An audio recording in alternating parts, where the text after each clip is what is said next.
ሰዎች መጠየቃቸው አይቀርምና እኔም ደግሞ ያው የተመልካቾችን ሐሳብ እንደሚያደርስ አንድ ሰው መጠየቅ አለብኝና ሻይ የሚጠጡም ሰዎች ከሻይ በፊት ለምን አላገባም ምን እናግዝ አንደኛ ይሄ የውሸት ጓደኝነታችን ብናቆም ጥሩ ነው ያው ብዙ ወላጆች ብዙ ወጣት እንዳያገባ ካደረጉት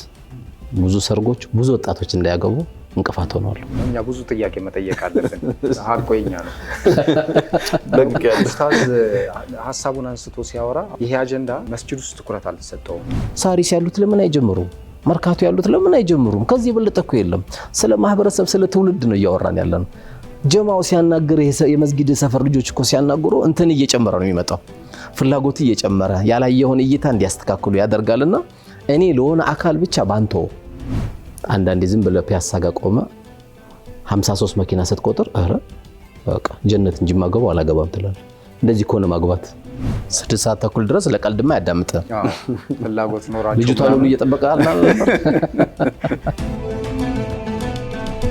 ስጠኝ እንጂ ኡስታዝ አንጀቴን በላው ብሏል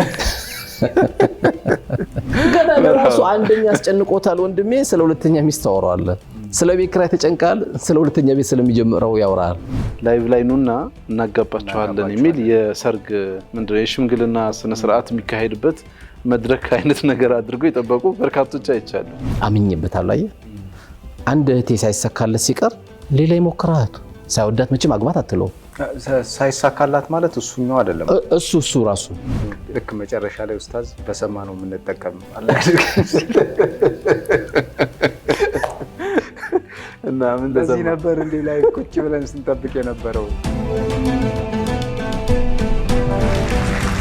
ዕለተ እሁድ በመወዳ መዝናኛ ይጠብቁ